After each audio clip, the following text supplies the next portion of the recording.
Welcome to Perceptions Today podcast, where we discuss consciousness in all forms. January 2023, episode 37, Questions with Anthony Peake in a Roundtable part 2 of 4. He is a writer who deals with the borderline areas of human consciousness. Participants knew it was being recorded. Steve Mira was a very good guest and talking about how information was being brought up under the glass dome with recording devices and those voices. Just in regards to questions, if anyone has questions you can't speak at the moment because it might be in the middle of your day, feel free to send me a direct message and I can ask them on your behalf. We both can do that so that we don't overload each other. Good. So do you want me just to talk about Steve Mera then?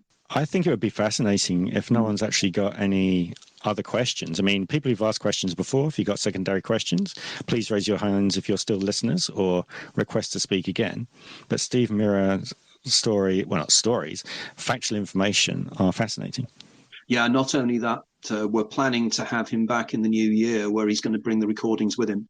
So we'll have the opportunity to go through these recordings, which will be sensational. Absolutely sensational.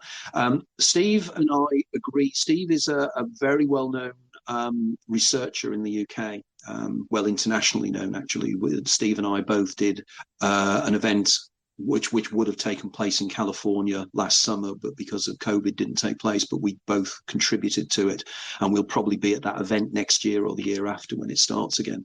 But very, very interesting ideas. And his research, again, he's doing the research, not just going out there and ghost hunting. He's trying to reproduce these under laboratory circumstances. He invests a lot of money in doing this work as well. But effectively, they have been generating. Now, one of the ideas and points put forward in my last book, The Hidden Universe, is something I call the egregorial hypothesis. And this is that, yes, everything is a simulation, but there are entities that are sort of outside of the simulation that can come into the simulation and can communicate with us or even manifest using our anticipations of them into this simulation. I call these egregores. You might actually call them tulpas. There are various ways, poltergeist activity, various other things, whereby these things seem to feed upon our expectations and also feed upon our fear of them.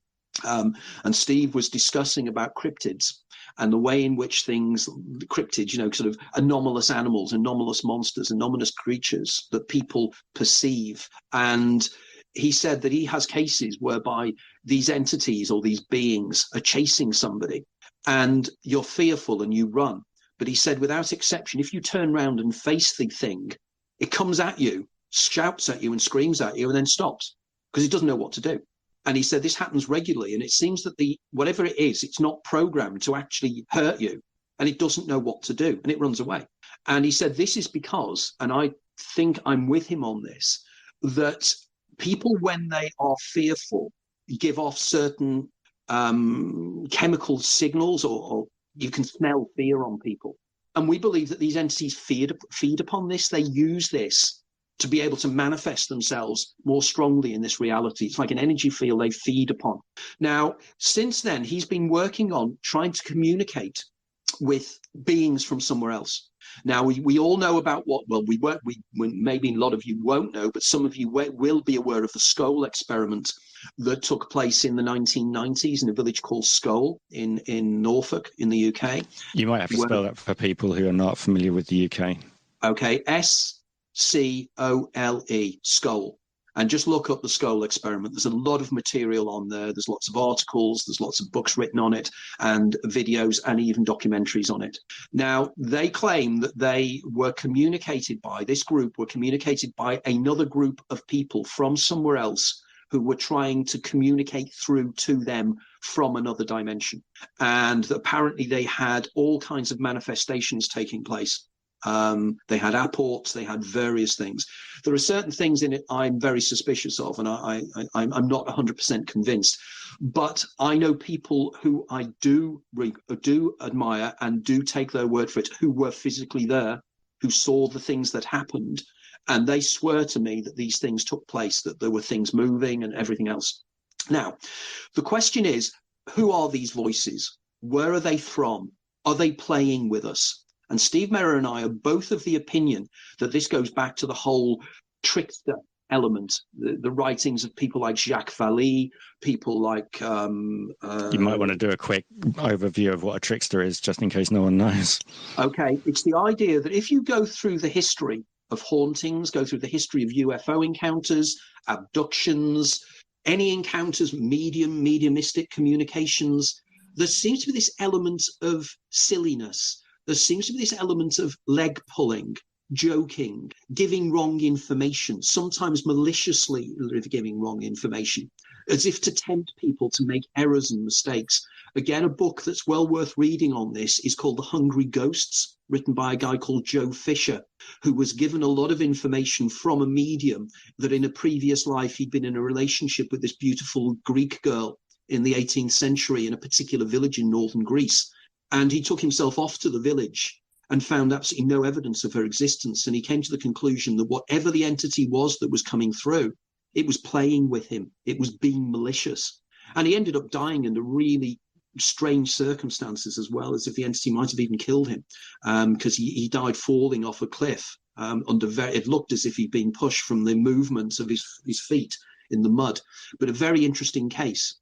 We then have other cases whereby, for instance, the Philip experiment in 1970 in Canada, where a group of researchers created an entity. Just to let you know, Bruce has got his hand up, so what I wanted to have you explain was the voices under the dome in the glass, because that's a very short one, okay, but it's very factual and will get people who are skeptical or who have never even contemplated our kind of topics. I'll get to that quickly then. So the entities, so we're using this kind of communication. He's interested in these voices and entities. Now, what he's discovered is he's got some, I recorded 9 45-minute shows with him a few weeks ago, which will be up on YouTube in the next few weeks, worth checking out. But one of the things he was saying is that these voices that they hear when they're working with these entities, they seem all around them. They seem to be non-local. They seem to be inside your head, or they seem to be over in the corner. So what they did was they put the recording device inside a glass dome and sealed the glass dome. And they switched the recording on, and the voices were inside the glass dome.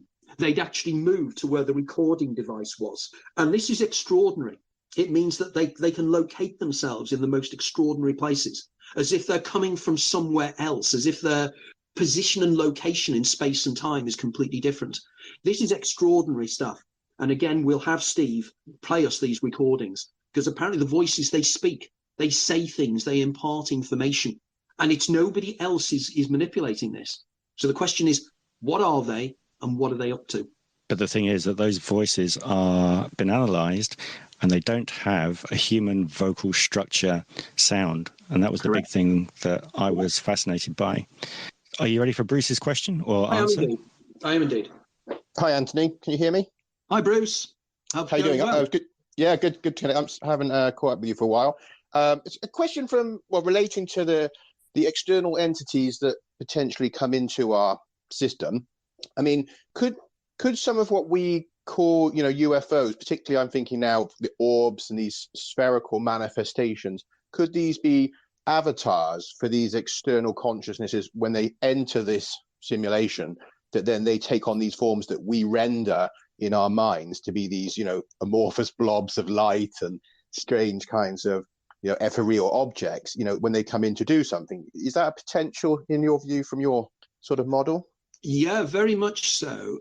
Interestingly enough, there's an associate of mine called Samantha Lee Treasure, who at the moment is writing a book on non-standard hauntings and non-standard ghosts, and the way in which a lot of ghosts seem to manifest as physical objects or geometric structures, others that manifest themselves as cartoon characters.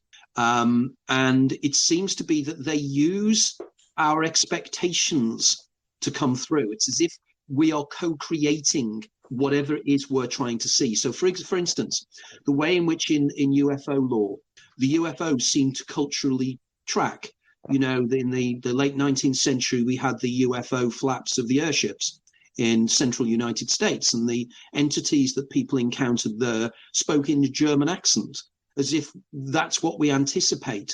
And as we go forward, we then get into the space age, and we anticipate them being space brothers the Nordics and things. But I think there's more to this, and I think you've hit the nail on the head here. I think what they do is they use this to form themselves in some way. Now, I've been involved in just a quick one for you to add to that. If you read, again, this is another person who reads your work, is Joshua Cutchin. He wrote a book about smells and the paranormal and sulfur. And going along those lines, that possibly these entities or whatever apparitions they are, they've only got a short shelf life. So when they come into existence, into our realm, they're decaying. And the sulfur smell is kind of a decay bit. And again, they've had that kind of tied into possibly Bigfoot and other bits and pieces using the smells. And I thought that was quite that's taken online. from John Keel. He wrote about that many years before, though. That's from John Keel. Oh, yeah, I know everyone gets information, but that's where I've kind of picked it up. Yeah, the John Keel angle of the smells, I think, is absolutely extraordinary. And I think, again, this is something that needs to be pursued. And I think, the decaying, the idea of sulfur, the way the smell of sulfur is associated with manifestations and entities. Clearly, there is something linked here. And I've been involved in a couple of discussions with people about the role of orbs. Orbs intrigue me because, I'm very much of the opinion that 99% of orbs, when they're photographed, are in fact lens flares. And most friends of mine who are researchers into parapsychology and things are generally of that opinion. But I am told that, and why should I disbelieve people when they turn around and they say yes, but they have seen orbs around, orbs manifested, for instance, during Skull. So I'm not going to condemn people and say, oh no, you're making it up, because I trust these people. So what we're photographing, the photographs probably are dust motes, but the orbs themselves that people see are subtly different. And I sometimes think that people get desperate and want to get photographs of them. And when they do get a photograph and it's a dust mote, they say, oh, that's the orb I saw. So I think we need to take that with a pinch of salt. But there does seem to be as if they need to change into light forms or something. And again, Bruce, the great John Keel, I think, was the guy that defined all this even before Jacques Vallée, didn't he, with Project Trojan Horse? Yeah. This is, I'd love to have met John Keel. It's, Me too. I think some brilliant work. I know that, he's accused of various tricks and stuff, but I mean, a lot of his work, I think, is really amazing. He really sort of came to the conclusion that, it was nothing to do with, very little to do with any evidence of extraterrestrials, and all far more weird, and he really sort of breaks that down into a comprehensible relook at the whole paranormal and UFO kind of theatre, which is, he does a really good job of. One thing I was going to quickly say, just to follow on a little bit when I spoke about these beings that come in, I don't know if you saw there was a show on Netflix where they go Unexplained Mysteries or something, and there's one episode where there was a UFO event in the US. Now, someone else might correct me on the name of this show, but they're kind of unsolved cases, a lot of them disappearances and stuff like this. But there's one with a UFO incident, and there's a key bit where the guy says he can't move. He's been sort of paralyzed, but there's a voice in his head. He says he's trying to run and he's not moving, and his brother can see he's kind of stuck there.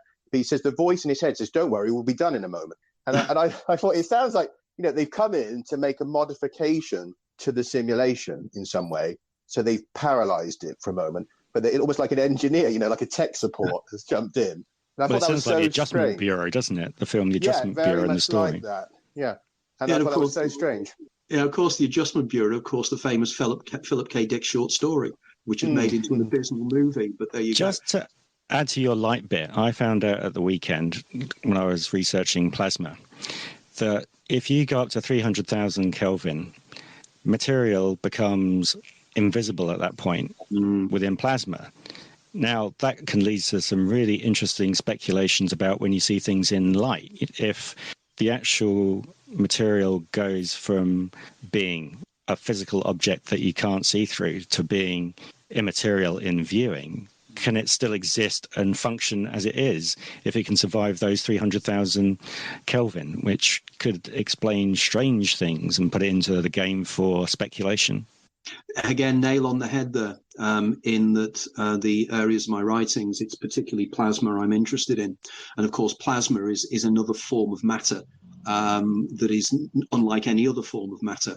And I argue, and again, there is an associate of mine called Paulino in America, who's again been on my podcast, and we agree that whatever these entities are, they seem to be using plasma in some kind of form, and they use plasma, which would explain again the kind of the ionic fields that surround them when they, and the kind of the electricity feel in the air when they manifest, and the crackling, because this would explain an awful lot. So they're using plasma in some way. And again, just as a final point here, I'm reminded in my book, I make the point in the Hidden Universe about the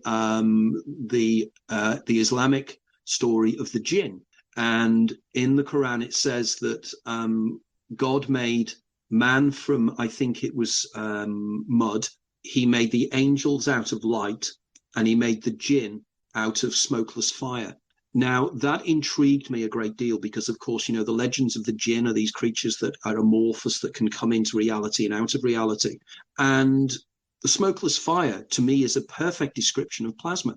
Now, if that is the case, we're onto something really, really intriguing here about the true nature of this phenomenon and what is really taking place. And I argue that these entities use this in some way to come through.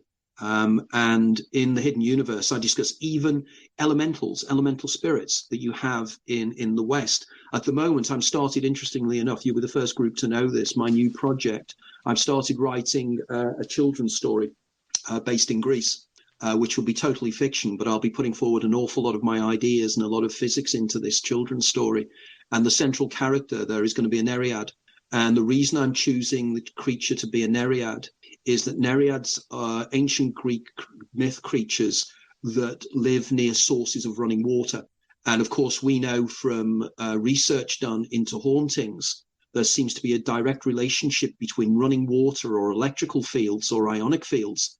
And these you get into Tesla at that point, won't you? I just want to go back onto the jinn bit as well. There's also stories where obviously jinn attach themselves to people and influence them. And again, you could almost say that's almost the daemon kind of bit of making the person do certain things throughout their lives, whether it be good or bad, you know, controlling them and playing them as the avatar, which is also fascinating. But it's nice of you to reveal the fact about the book. Obviously, Centered Awareness will be, with her background, looking forward to that on the Greek section. Yeah, absolutely. No, it's I've actually checked out the location. I'm going to be basing it on the Greek island of Symi. I know the exact location I'm going to place it. I visit Symi quite regularly. I have done for the last 40 years, but I'm particularly placing it in a specific location, literally a specific location, which I scoped out 2 months ago. The storyline is developing rapidly. I'm going to be working with a young illustrator who's going to be doing the illustrations for me, and we're going to do it in manga style. It's going to be quite extraordinary. It's going to be quite an extraordinary work, and it's going to be bringing in so many different factors. My daemon is really pushing me on this one, and I'm very, very excited about it. But going back very, very quickly, what was the final thought? I thought there was something else there about entities. Simi is a gorgeous island. I've been there. You know it. It's beautiful. Yeah. Oh, if you know it, I'm basing it in a place called Emborio. I can't remember. This is going about 6 or 8 years ago that I've been there. Okay. Yeah. If you're in the main town, in the harbour, that beautiful harbour they have, Yalos. If you're facing towards Turkey, you walk away from Yalos, going along the left-hand side, and you walk for around about an hour. You come to a place called Nimborio, which is just magical. It's got this incredible, timeless, and I first sensed that way back in the early 1980s when I went there. There's something magical. I knew, or my daemon was telling me, you are going to come back to this place and you are going to write something extraordinary about this place. You have such a strong... Oh, sorry. I was just going to say, you have such a strong connection to Greece, especially the fact that you've been wanting to translate your books to the Greek language. I wonder if you've ever had any past life experiences, as an ancient Greek person, maybe, because you have all of this wisdom. So have you ever had any kind of recollection or memory popping up? Maybe that's why you're strongly connected to Greece? Whenever I'm in Greece, I have this incredible feeling of timelessness. And I'll give an example of this. And again, I think I've mentioned this once, I think, in one of my books, and it was one of the most extraordinary experiences of my life. And we know that there's Greece as it is now, but there was greater Greece in historical times, which included the coastline of present-day Turkey. And I was traveling in Turkey in 1984, and we visited a place called Miletus, which is an ancient Greek city on the Meandrus River in the center, on the center of the Aegean coastline of Western Anatolia. And while I was there, I had this really strange feeling of disassociation. I can actually visualize it now. And again, it's interesting. The air was electric, again, as if there was kind of some kind of ion discharge or plasma in the air. I don't know. And I was in the group, and I took myself away. We were only a small group of us, and I took myself away from the group, and I walked into the hillside, and there was an old deserted mosque, Turkish mosque, and I climbed onto the roof, and I thought, why am I doing this? And I sat on the mosque, and I was sitting there, and I was looking over the Menderes Valley. Now, the Menderes River is where you get meander from, because it meanders. It's this incredible meandering river, and there's this huge floodplain, and then there are little hills in the distance. And suddenly the air crackled, and it changed. The scene I saw changed, and I was looking out on the sea. The river had become an inlet or a bay, and across the bay, one of the little hillocks in the middle of the river valley was an island. And I swear I saw a Greek trireme come round the corner. I saw the front of it come round the edge of the island, and what I noticed was sound stopped. There was no sound at all. There were cicadas around me, and they disappeared. And I saw this, and then I realized what I was seeing, and I shook my head, and it went. One of the most extraordinary events of my life. But there's a coda to this story, because a few months later, there was a Sunday Times article by a travel writer in the Sunday Times, and he'd had virtually the same experience in the same location. He said he sensed a time slip in Miletus. That's interesting, because there's a lot of things about the Oz factor and sound disappearing.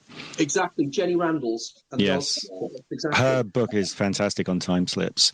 Do you think the fabric, obviously we know time isn't really linear, it's just we have to perceive it that way to move about in it. You might have a thinness in that environment.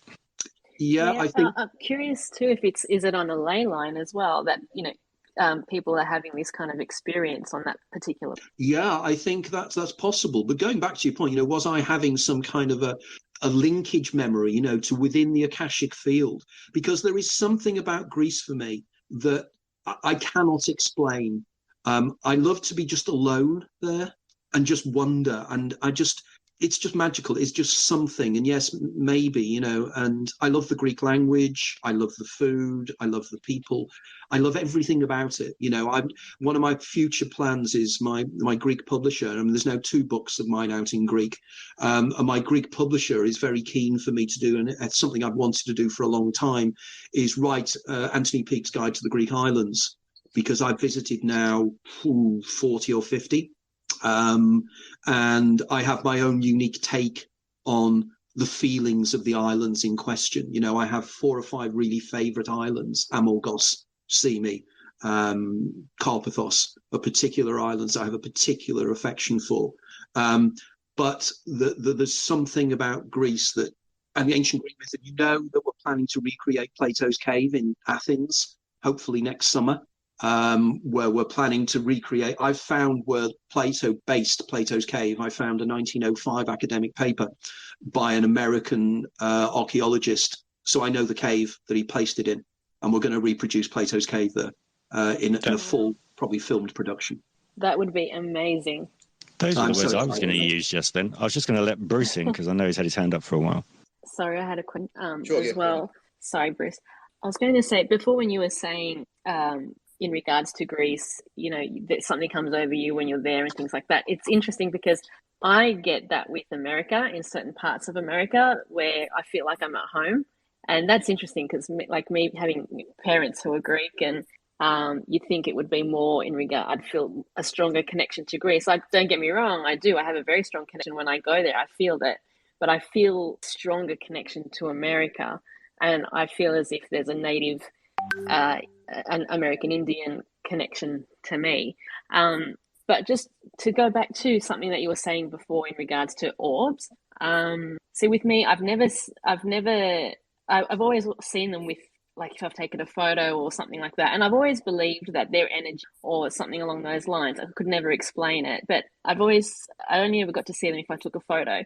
The only time I ever saw a few orbs with my naked eye was when I went to see my cousin in Melbourne, and she's very, very, very religious and also very spiritual. And we're in her living room. It was quite dimly lit, and we were just talking, and then I saw green orbs just floating around her chest area, around her neck and around her chest area. And she's talking to me. I must have been pulling an interesting face because she's like, "What's wrong?" I was like, "I don't know. I'm seeing like green orbs, like green lights around your chest area." She goes, "That's interesting because I saw them around you earlier." So what are we experiencing? Is it energy? Are they manifestations of something? Well, this is intriguing with your Greek ethnicity, because there is something called a Haasic tradition, I think, within Greek Orthodoxy, and they have a concept called taboric light. And taboric light seems to be what you're describing there. It's very much a tradition within Orthodox Christianity, and the idea that light manifests in certain ways. Now, we know within most spiritual traditions around the world, light is everything. It is light that is the source. You talk, the creation of light and what light is. Because, of course, light itself is so strange, because light is made up of tiny particles called photons. And photons are point particles, which means that they have no extension in space, which means that they don't actually physically exist in the way we understand physically existing. That's the first point. But the second point is even more profoundly important, and I discussed this in one of my recent books, is light only ever travels at 186,000 miles per second, speed of light. It doesn't accelerate to 186,000 miles per second. It just is at that speed. Now, what is peculiar about traveling at 186,000 miles per second is there is no time. If you are traveling at the speed of light, time stops. Okay, so we have light which doesn't exist in space and doesn't exist in time, and yet it is the facility by which we see everything. If there was no light, we could not see anything. If photons were not bouncing off objects, we would not see anything. But what is more important, and this is what's gonna, if you don't know this, this is gonna blow your mind, is that light itself sometimes is a particle, and sometimes it's a wave. Now, a wave is a disturbance in space. It's not physically anything, whereas a particle is a point particle. Now, what makes a photon decide to be a particle or a wave depends on whether it's being looked at or not. If you do not look at a photon, it is a wave. If you look at it or measure it, it becomes a point particle. There is a direct relationship between the observation of these particles and them coming into existence. And that also gets affected by machines. Machines can affect it in the same way, which is weird.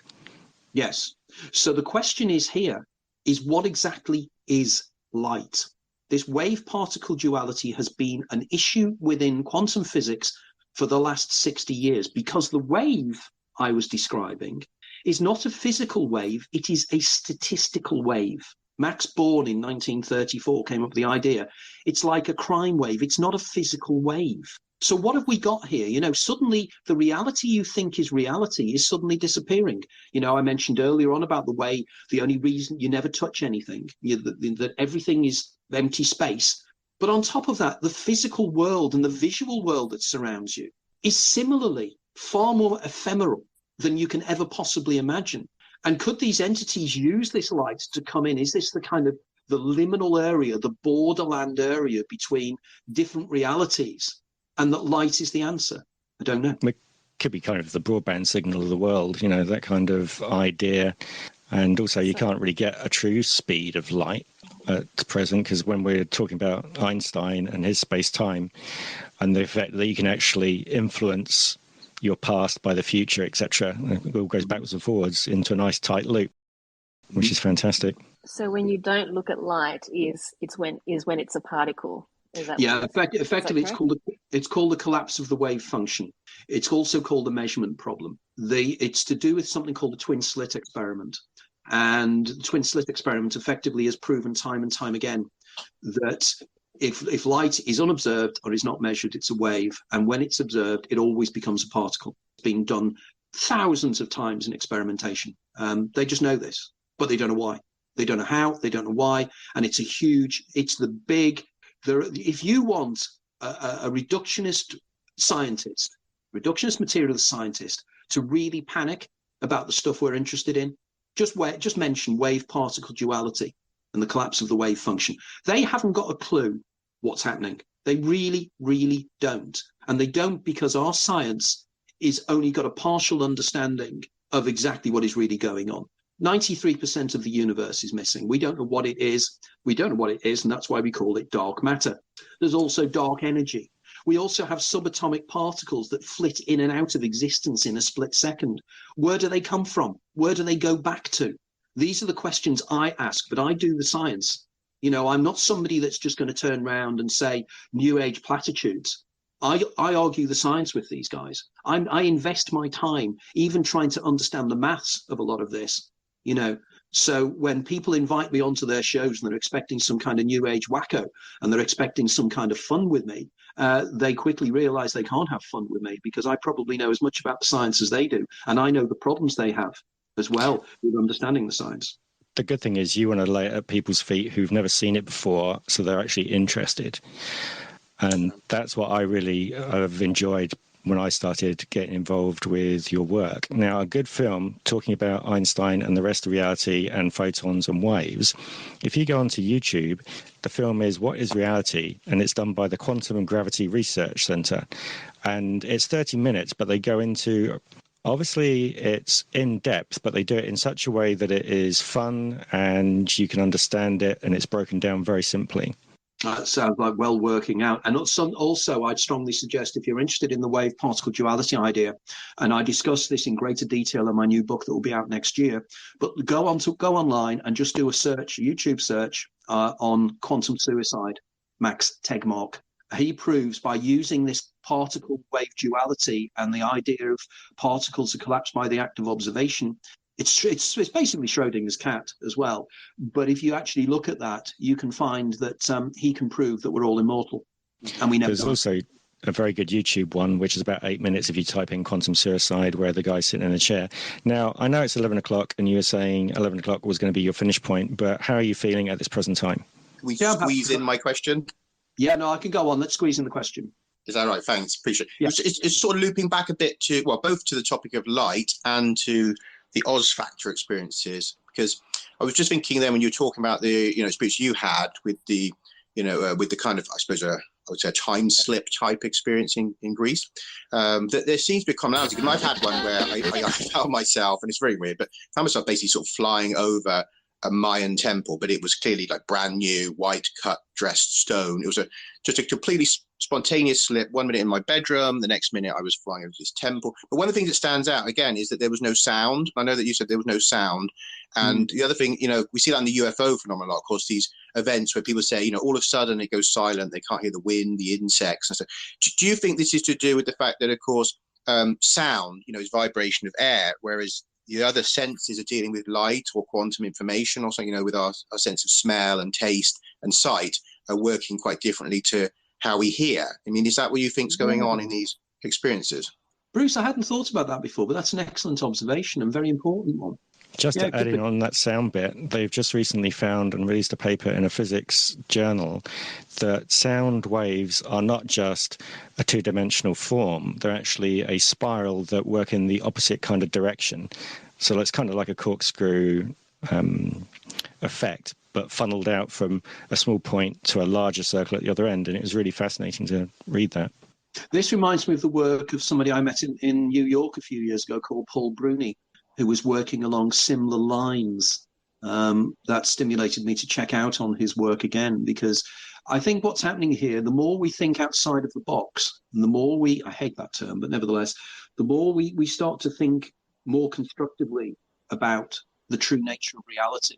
And indeed, when we realize that the central point of anything is the observer, the perception that's doing the perceiving, and it's extrapolated outwards into three-dimensional reality, I think then we're going to start understanding in greater detail the mysteries of science. For instance, the David Chalmers hard problem of consciousness. How does inanimate matter in your brain, the atoms that make up the neurons of your brain and the electrical fields in your brain, create your hopes, your fears, create pain, create qualia like the intensity of the color red?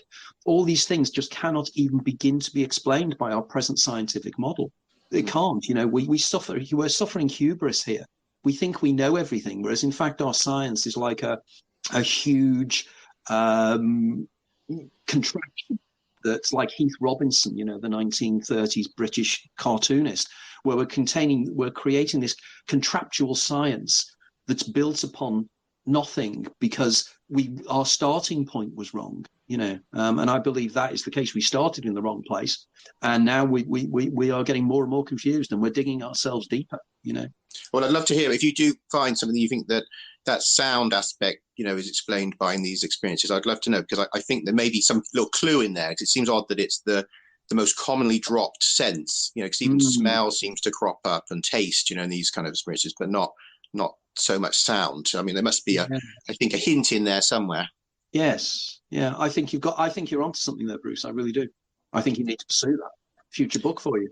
Yeah, I'm gonna have to go and ponder that, because it does make me think. Yeah, is there some, is it something to do with that? The physical vibration of air, but it's something that's not easily replicated in these states, because they're light fields of some sort of light-based experiences rather than or just, I don't know. It's very strange. Yeah, there's something there, because it's so common, isn't it, to hear that those, especially the UFO kind of or entity encounters, people saying, all of the sound went. They couldn't hear the forest anymore. They couldn't hear the wind. And that's so common. And I always thought that suggests that they're dropping into some kind of altered state, something like a waking lucid dream, where it's excluding the normal world to some degree, although it still looks like the normal world, which, as lucid dreams often replicate exactly the space we live in. So it seems that there's some other brain state. I mean, from your understanding, is there brain states that would mesh with the idea of a waking lucid dream?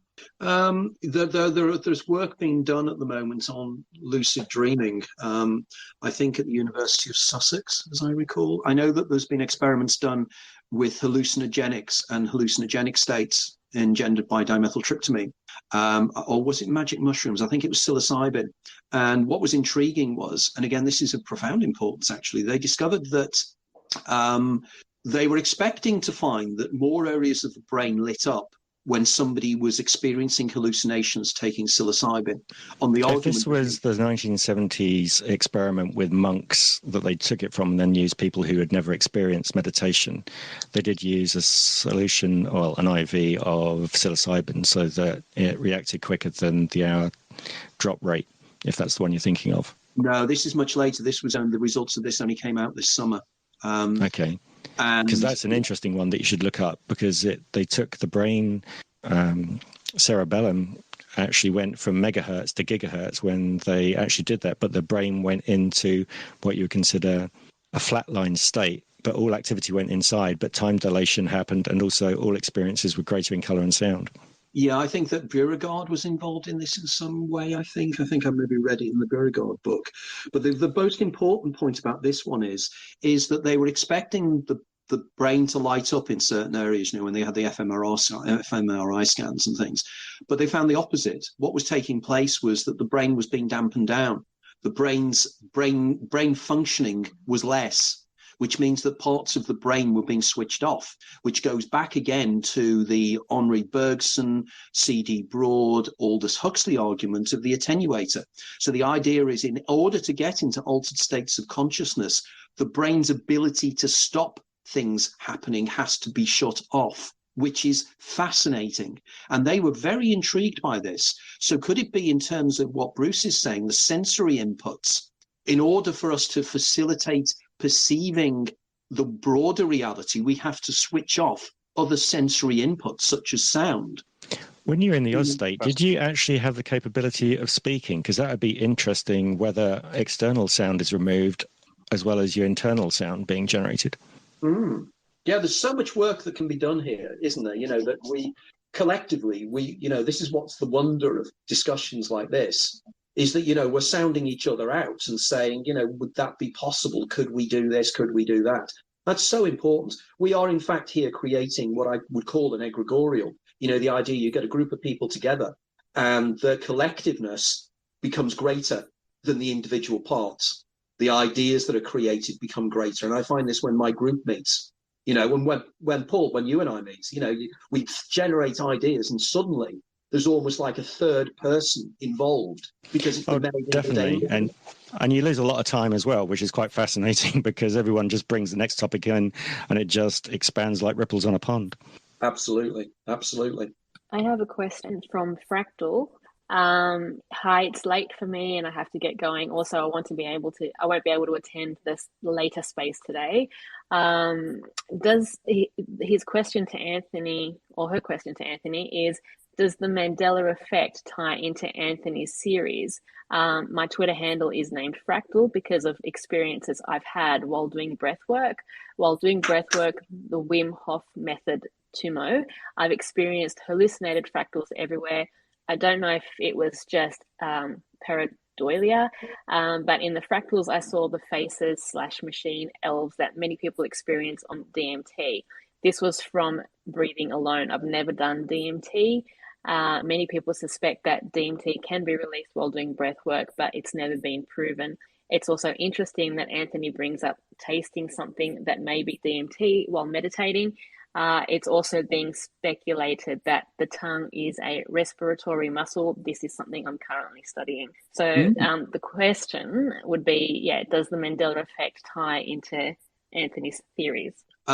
Yes and no. I mean, I thought it was a very interesting point made by Fractal there about breathing techniques, holotropic breathing and everything else as well, and whether seeing these things, is it a form of pareidolia or not, which is like seeing the shape of England in a cloud flying over or whatever. It could be pareidolia, maybe, but, it's very difficult because if it wasn't, it would still be considered to be pareidolia even if it was real. So that's where the problem lies there. But going back to the Mandela effect, I have my initial reaction to the Mandela effect is that it's an error of memory. That we think we remember things, and then we'll suddenly discover that things that we thought happened didn't, and it's just the way the human brain works. Initially, that was my approach, and I think for most of the effects, I think that is correct. I don't believe that the universe has changed, but there could be alternate timelines that are running in, because if you discuss Everett's many worlds interpretation, or indeed many of the modern ideas about the multi-world, the multiverse and the multi-universes, there will be multiple pasts as there are multiple futures, and we're just at the nexus point of a whole group of pasts. Well, there's one singular past that we've collapsed, but there are things on the Mandela effect that I cannot explain.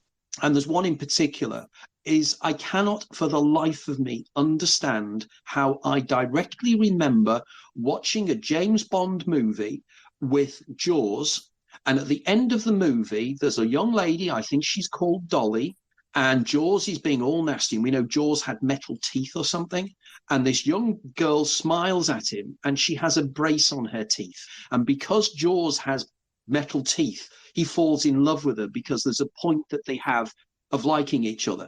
That's the whole premise of the film. That never happened. I felt the same way. I thought that when I saw it. I know. I cannot, my brain. I thought it was a good comedy bit. Yeah, it cannot function. That never happened. You watch the film, it is not in it. But I know, and hundreds of people remember that.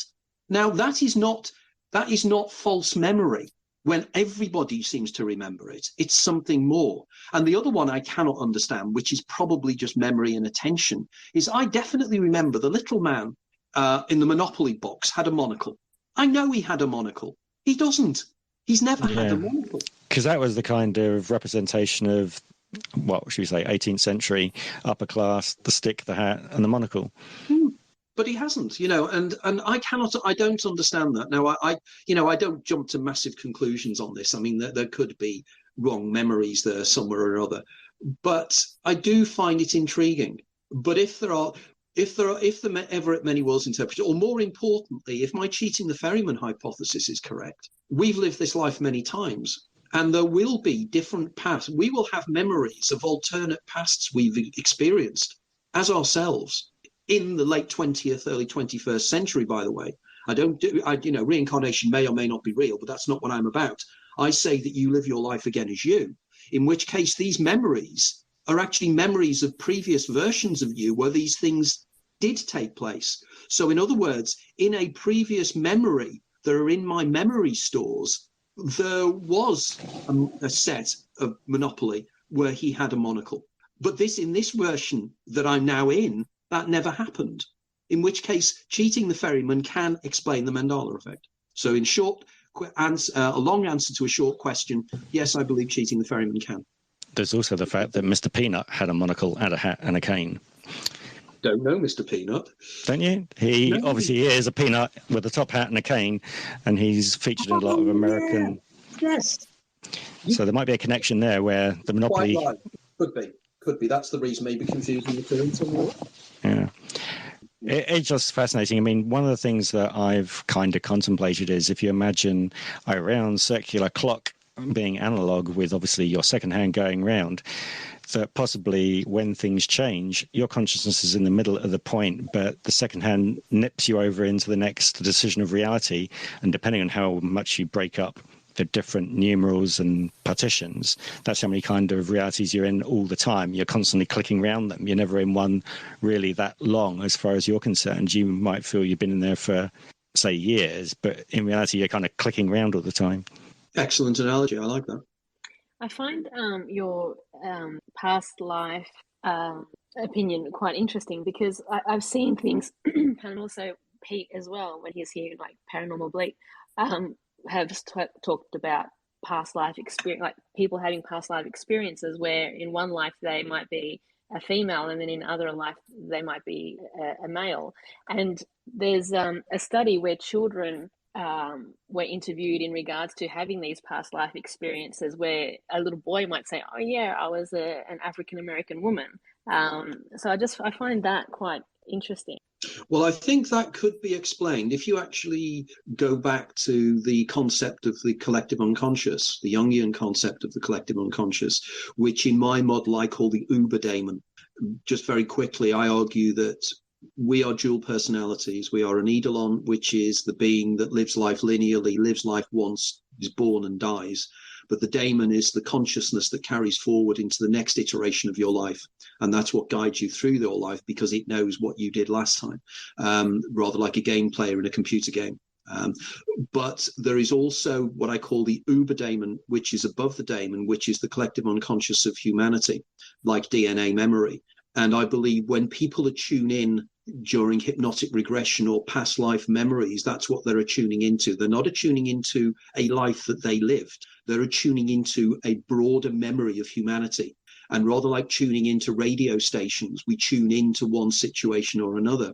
Because if that was the case, this could explain why it is that so many people, when they have past life recalls, seem to be in ancient Egypt or seem to be famous people. And it's because you can attune into those. It doesn't mean that you really were that person, but you can attune into that memory. Because if in the final analysis we are all one consciousness experiencing self subjectively, it means that the collective memories of humanity are all accessible to everybody else. And this means that you have your own personal history, which is of you living your life again and again, but changing it every time. And this is the most important point about cheating the ferryman, which people really miss. And I have to stress it again and again. No one of your lives is ever going to be the same. It will always be different because not only is your life dependent upon the decisions you make in this life, but also the life you go into depends upon the decisions made by your parents and your grandparents and your great-grandparents. So, for instance, your parents may have chosen, as mine did, they were about to emigrate to Tasmania. And because my grandmother was ill, they didn't go. But there will be a universe that I will be able to experience where my parents did go to Tasmania, and I was brought up in Tasmania, and I was a Tassie. And that reality is still there. And it means that and if you imagine the scenario that you live your life again and your daemon remembers what you did, and if it can communicate and your doors of perception are open sufficiently, imagine all the mistakes you make in your life that you won't make next time, that something will warn you to not do that. Do something else. Don't fall in love with this girl and marry her, because there's somebody in your future that you're going to fall in love with even greater. All these scenarios you can exist in. According to Cheating the Ferryman, every outcome of every decision you can make is already encoded within the 0 point field. That's tapping into that energy of your gut feeling, the kind of voices you might hear. And again, you're probably going on the same way, that in all those existences, you won't have the same physical body. You could be all different variations, but you have the same kind of connection to that consciousness, because you're basically a body which is a receiver, but having a signal coming from elsewhere. Yeah. Yeah, well, it's very important to realize this, that when you were conceived, at the moment of conception, one sperm of hundreds of millions of sperms managed to get into that particular egg at that particular moment. It could have been another sperm. And if it was another sperm, you'd be a completely different person. Now, it's whether... That's a crazy thought to have. I've thought of things like that lots of times as well. It's true. And your parents could have met somebody else. And, it spirals out to mind-blowing proportions, this.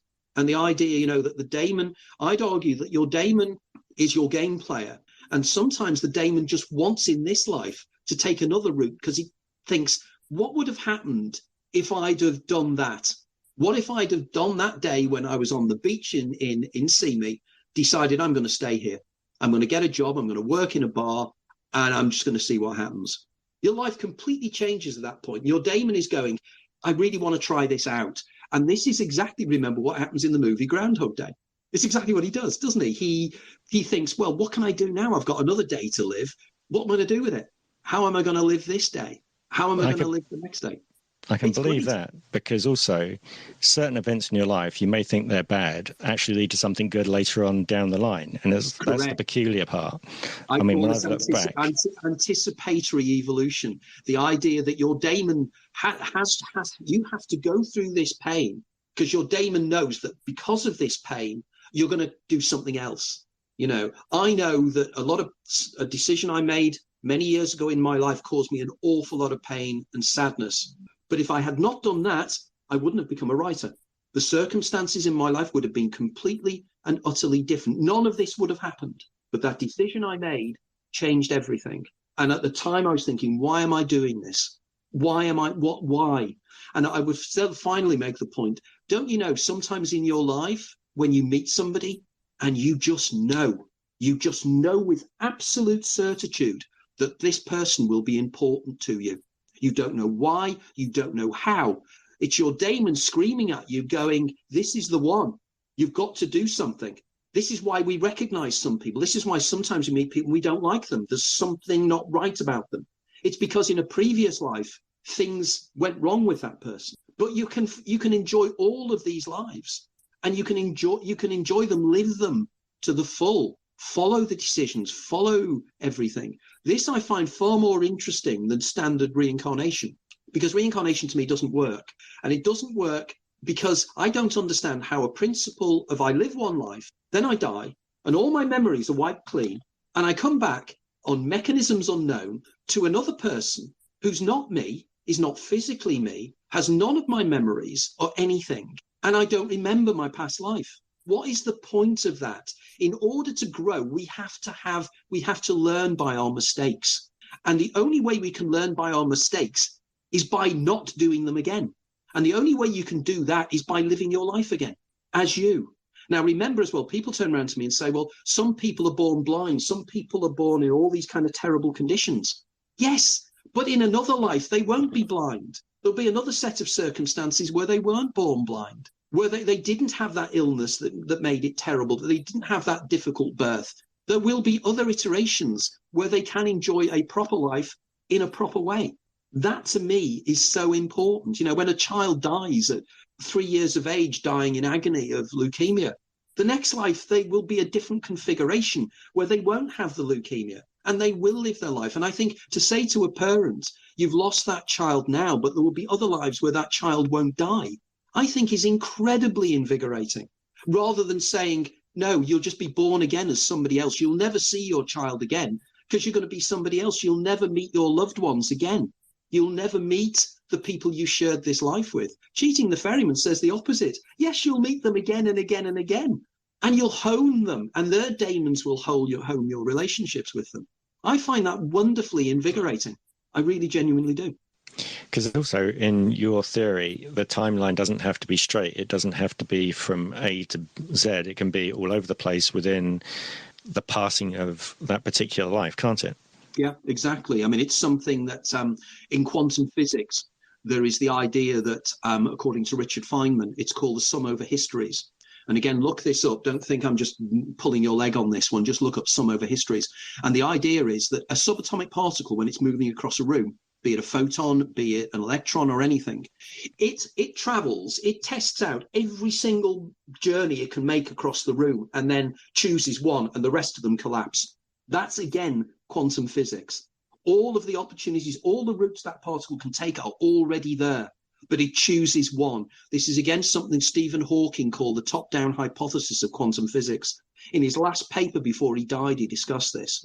So check out the sum over histories concept and Richard Feynman. It's intriguing. It's the idea that everything that can happen will happen.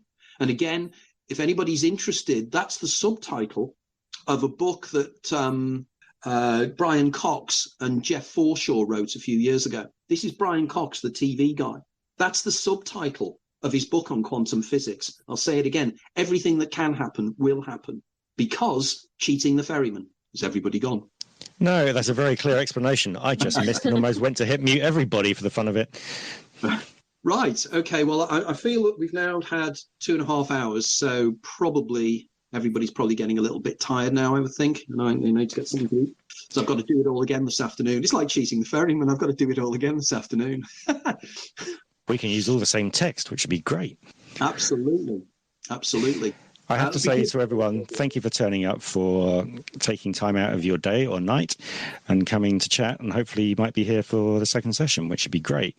Again, remember that on Anthony's YouTube channel, which is Anthony Peake with the number 1 on the end, all one word, he's got obviously other interviews as well as his website, anthonypeake.com.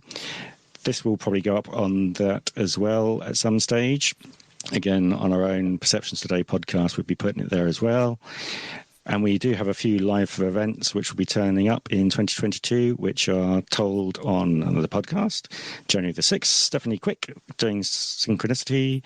13th of January, Eileen Meyer talking about Kundalini energy in her life. Then on March the 1st, R.N. Vooght and his research on books on spirit in the sky, talking about brain structures, DMT, and also mythology. So it's worthwhile picking up on those people. And again, thank you very much for turning up. Is there anything anyone would like to say before we wrap up this session? Just thank you very much, Anthony, and hopefully I'll catch you another day. I'll catch up a bit. Absolutely. We need to do that, Bruce. Awesome. I just want to say thank you for all the great questions that came through, and also Anthony for your time once again. Yeah, thank you. And thank you from my point of view. Thank you for everybody for listening to my ramblings. Those ramblings are worthwhile listening to. Somebody tried to request a speak and it went and disappeared quickly. Did you see it, Melissa? Yeah, I saw that, but I didn't get to. Neither did I. If they wanted to quickly say something, or if Fractal wanted to say anything, or Tamara, I don't know if you wanted to say anything before we quickly disappear. I know, obviously, it's all going well. And again, drop Anthony a tweet with obviously hashtag cheating the ferryman and hashtag Perceptions Today community, just to show that you've been listening from here, whether in the browser or from the actual app, and that will give a good clue of how audience reach is. Wonderful. Well, thank you very much, guys. I'm now going to have to shoot off and prepare for this afternoon, but thank you very much for being involved. We will do this again. This is quite extraordinary, and it certainly helps me marshal my ideas as well. And very much thank you to Paul for facilitating this as well. Oh, no problem. I mean, we're very happy in doing this, obviously, as Melissa is. Oh, Natural Born Alchemist. Go follow him. Good podcaster. He's just dropping in at the last minute. Maybe we can see him in the afternoon session, which would be great. And yes, we will see you all soon. Shame that you just popped in at the last minute, Alex, but we're just closing this one down. Did you want to say anything, Melissa? No, I'm all good. I said my thing. That's okay. I'd just like to wish RN Vooght, it was his birthday yesterday. So everybody, if you find RN Vooght on Twitter, just send him a tweet with happy birthday in, because I think he'd like the attention and I'd like to give it to him because he's had a rough time going down to accident emergency. So fun and games. Dear. Right, I'm on my way then. Okay, guys. Okay. All the best. Speak to you later. Bye. Bye. Okay, so we're closing down this. Speak to you all soon, and thank you very much for turning up. I'm waving, everybody. Just imagine me waving. So I don't want anyone to be left in the room when I close it down. Right, anyway, speak to you soon. To help our research and understanding, leave Perceptions Today's podcast reviews, subscribe to the podcast, along with the other social media accounts, and share. Come and join our live events. That way we can get together and have thoughtful discussions along with advancing our understanding of concepts as we go along.